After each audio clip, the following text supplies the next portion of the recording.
Who was Lawrence Anini, and how did he become Nigeria's most notorious armed robber? Born in a village just 20 miles from Benin City in 1960, Anini was a man of humble origins. As a young boy, he migrated to the bustling city of Benin, where he quickly learned to navigate the city's streets as a taxi driver. But Anini was more than a taxi driver.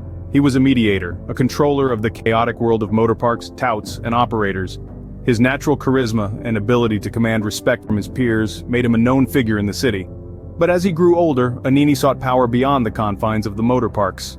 He began working as a driver and transporter for criminal gangs and notorious godfathers, gaining notoriety in the underbelly of Benin City. However, being a mere transporter wasn't enough for Anini.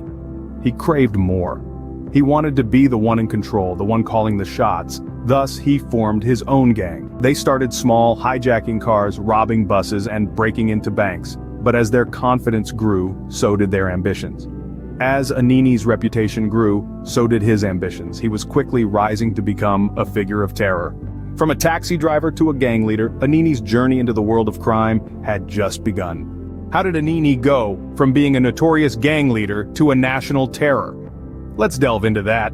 Initially, Anini and his gang were car hijackers, bus robbers, and bank thieves, but their criminal exploits didn't stop there. They were far from your run-of-the-mill thugs. They were, in fact, aided by the very institution that was supposed to stop them: the police. The complicity of the police is believed to have significantly bolstered Anini's reign of terror. It's a chilling thought, isn't it? The very people sworn to protect the public, aiding and abetting in the terror. There was an under-the-table agreement with the police, a pact of sorts.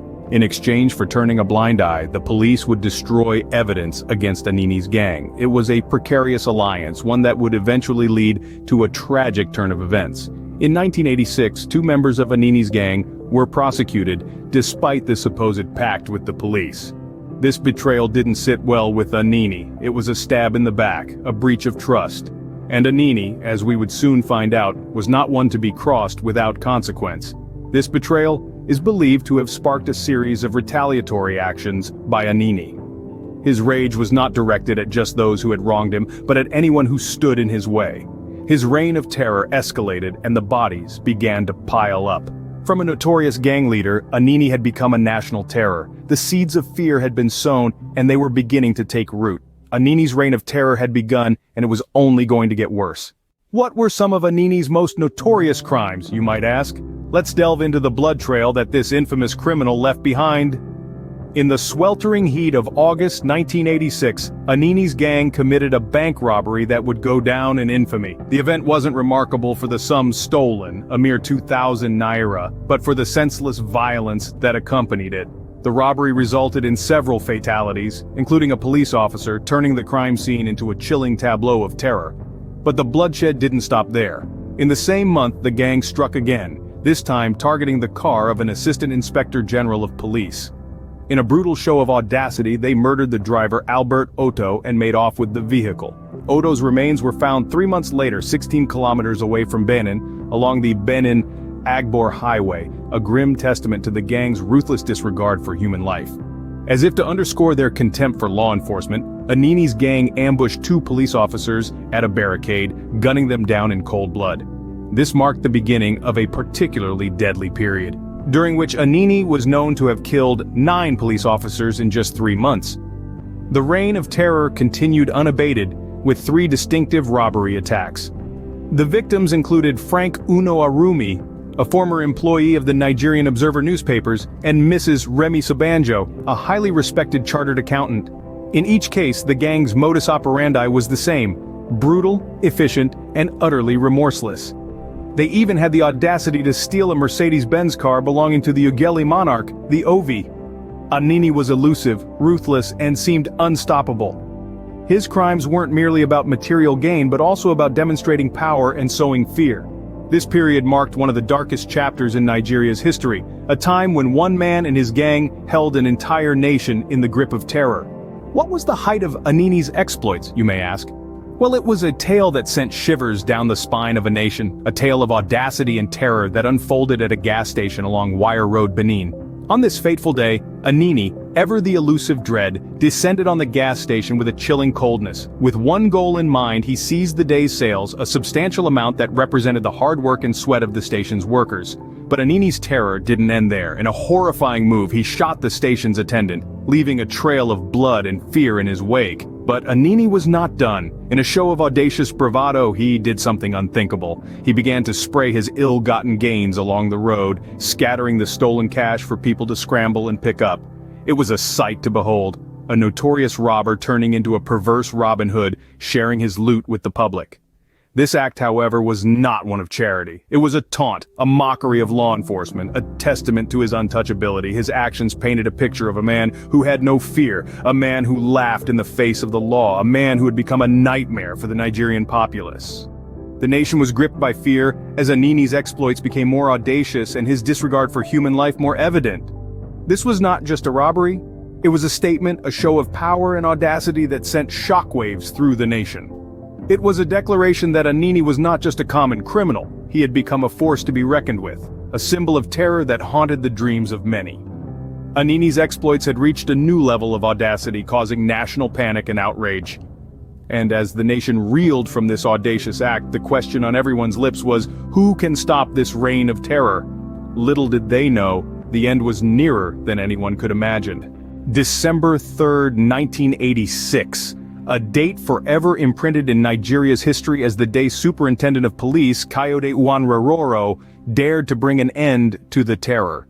On this fateful day, Kayode, armed with courage and a 10-man team, received a tip-off from vigilant locals about the infamous Anini's hideout. Acting swiftly on this intelligence, they made their way to No 26 Oyemwosa Street, Benin City.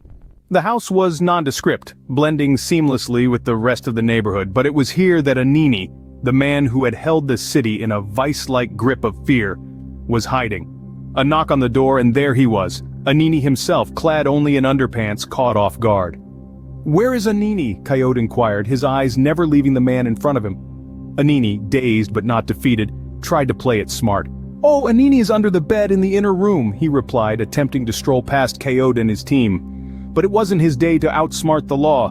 As Anini tried to shove past, Kayode reacted swiftly, stepping hard on Anini's right toes and shooting at his left ankle. Anini surged forward, but the team was ready. They took hold of him, placing him in a sitting position, pumping more bullets into his already wounded leg. The once invincible Anini was now writhing in pain, his leg almost severed from the rest of his body.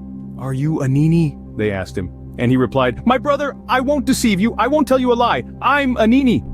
The terror of Nigeria was finally in the hands of the law, captured without much resistance, reduced to a man in undeniable pain.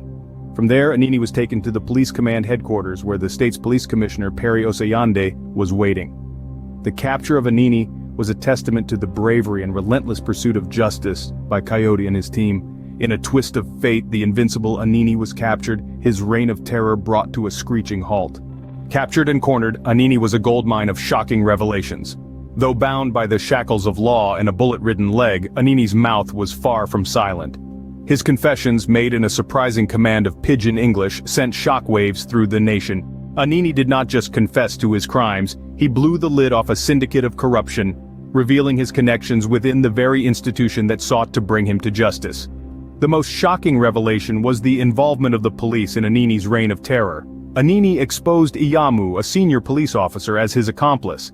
Iyamu was more than just a mole in the police force. He was a conduit, supplying Anini's gang with arms and sharing the spoils of their robberies. Anini painted a picture of Iyamu as a man of two faces, a respected officer by day and a crime lord by night. He even claimed that Iyamu had plotted to assassinate Christopher Omeben, an assistant inspector general of police in charge of intelligence and investigation. But the plan had gone awry, and only Omeben's driver met his untimely end.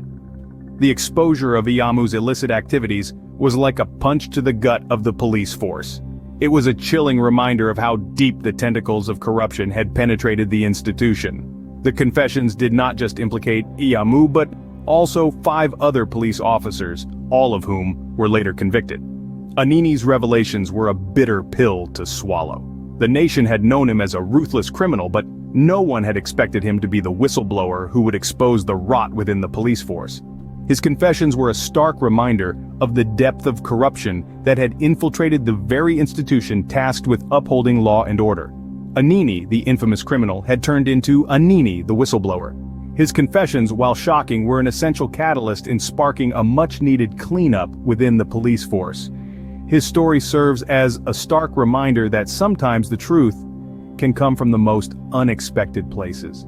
The aftermath of Anini's capture was as dramatic as his reign. The trials that followed were a spectacle, with Anini, now confined to a wheelchair due to the amputation of his leg, hurling accusations at those he claimed were his accomplices. Notably, one of the 10 police officers implicated by Anini was Iyamu, who fervently denied any association. But Anini retorted, branding him a shameless liar. The court was relentless.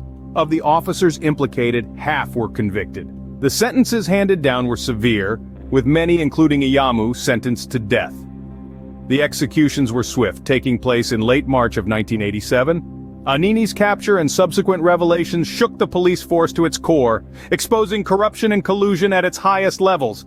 His legacy, however, remains a grim reminder of a time when crime reigned supreme. Anini's reign of terror ended not with a bang but with a whimper, leaving behind a legacy that Nigeria would not forget in a hurry.